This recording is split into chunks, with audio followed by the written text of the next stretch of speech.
It all can be so overwhelming. I mean, you're staring at yourself in the mirror and you're realizing that not only do you have to lose 100 pounds, you have to lose 200 pounds. The thought of losing 100 pounds is crazy enough as it is, and the thought of losing 200 pounds is like staring at Mount Everest, not even knowing where to take the first step. What's up, guys? Hey, I wanted to jump on here real quick and talk about things that might be keeping you from starting your weight loss. All right, so for me, it was some of the people that were around me. It was society. Society telling me that it was okay to be overweight. It was somebody else's fault. You know, it was McDonald's fault that I was fat. It was because I was getting older.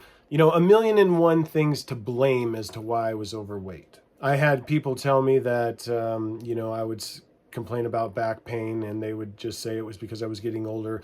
It couldn't possibly be because of my belly, you know, things like that. Or the fact that when I went into a grocery store, I had to find a cart immediately so that I could lean on it just to make it through the grocery store.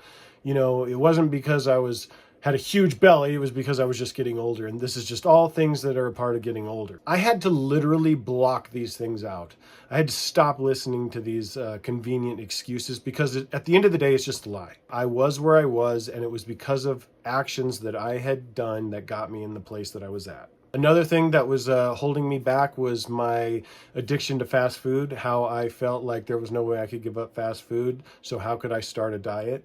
The idea of having to give up alcohol also kept me from starting. You know, I wanted to be able to enjoy my adult beverages. I didn't want to have to give up everything just to start weight loss. And it's not just that. Like, obviously, you should want to give up some of these things because it's better for your health. But if you're anything like I was, like, you get stuck in such a rut that you don't know what to do. It all can be so overwhelming. You know, sometimes hearing the harsh things is exactly what you need to hear.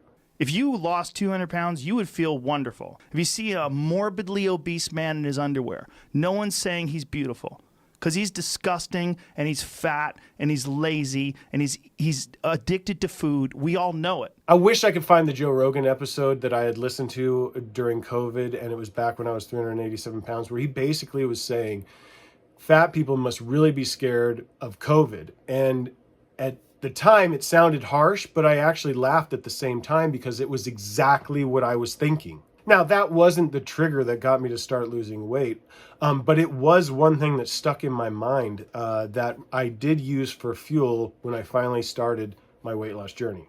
There were many things that helped motivate me, guys. There were many influencers, and there was even a couple books. So I'm not going to try to simp and say it was one person. But what Joe Rogan said on that podcast really stuck with me. Like I said, all these things, do not let them stop you from getting started, okay?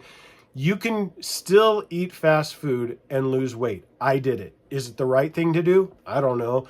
A lot of people would say it's not healthy, but I was able to do it. And the way I was able to do it is through my low-carb diet. I was able to still go out to eat, still go to fast food, but I was able to change the way I was ordering that made it fit my diet. And I wasn't having to order salads. I wasn't having to order anything like that. I personally think the low-carb diet is what really helped me lose the weight, and I'm not the only one that thinks that.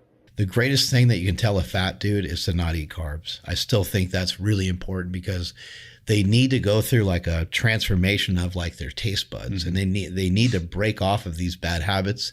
There could be other strategies for it, but in my opinion, that's the best one.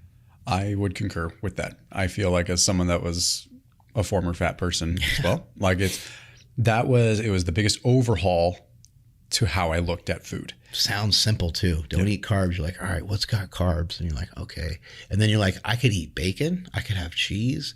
Now, going back to alcohol, this is a touchy subject, okay? Because a lot of people think you need to go all in when you start your weight loss journey, and they're going to tell you got to cut out all this stuff and that certain things aren't healthy and you just shouldn't be doing it. And that's great for some people. Like, I'm all for people doing their own thing. As a matter of fact, if you're an overweight person and you like being overweight and you think you look good, that's fine, to each their own. However, alcohol was a little bit of a struggle for me. I'm embarrassed to say that, okay, you guys? Like, I was able to figure out a way to continue to drink alcohol and lose weight. Like, it can be done. Is it the right thing to do? No, obviously it's not. But like I'm saying, for some of us stuck in a rut, you don't have to give up everything.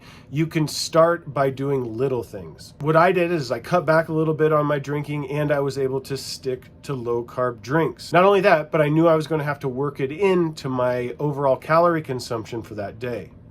So you had to think about these things, whether that meant exercise a little more or eat a little less.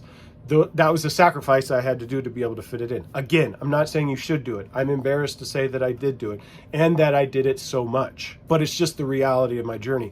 Now, I want you to think about this. If I would have said, you know what, I'm going to wait until I quit drinking completely. I'm going to wait until I quit eating fast food completely.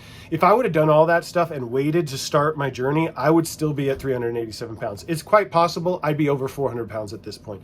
So you can take what I'm saying for what it's worth. Some people may say it's bad advice. I understand why they might feel that way, but I'm also saying I'm way healthier now than I was then, and now I'm able to make strides to cut back on these things. Like, it's all part of the journey. Like, now some of my goals, I'm using the Power List by Andy Frisella to help cut back in some of these areas. Now, my eating out, I feel pretty good about, but if I'm being honest, I am trying to cut back a little bit more on my alcohol intake.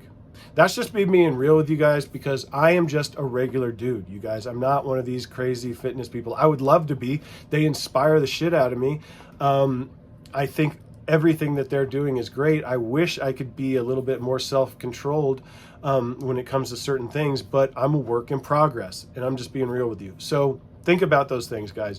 You can figure out a way to work in a little bit of the things that you still like during your diet. The key, I think, though, is finding a diet that you're going to be able to stick to after you've lost the weight. I'm a work in progress. I'm not the best person to be taking advice from on fitness and diet, probably, because there's probably a lot healthier ways to do it than I did. But I'm just saying, this is how I was able to do it. These were my strategies. Maybe you're somebody out there that's like me. You know, you're just an average Joe. You still want to be able to do some of the things that you used to do. Fitness has helped me a lot. I believe it's been able to help me do some of the unconventional things that I've done. So I definitely think exercise is a big part of it. No matter what, don't let any of those things keep you from starting. Like, if you don't think you can give up alcohol, if you don't think you can give up fast food, but you still want to do something, start working on your diet. Definitely start working out. The more you work out, the more you're going to want to eat healthy. That I do know, because that is, every time I work out, I'm always like, well, maybe I don't want to cheat and do that, or maybe I don't want to partake in this. But at the end of the day, too, it can also be done without fitness. My brother lost quite a bit of weight on the low-carb diet without doing any fitness. So all of it's possible, guys. You just got to come up with a plan. But regardless, do not wait to get started. Get started now. Don't let these things stop you from getting started, because you will figure it out as you go. But it is good to log everything that you're doing, at least in the beginning, because then you'll be able to tweak those things. You'll be able to see from week to week what actually helps you and what doesn't help you, or what you can get away with and what you can't get away with. So I definitely recommend logging all your fitness and what you're eating, just for you. You know, you don't have to admit it to anybody else what you're eating or whatever, because at the end of the day, this is about you, and only you know what you're doing. I can't stress enough. Don't let these things stop you from starting. Get started today. You can do it. If I can do it, anybody can do it. Anyway, guys, smash that subscribe button, hit the notification bell so you get notified when I upload a new video. Don't forget to hit the like button, and we'll catch you in the next one. Peace.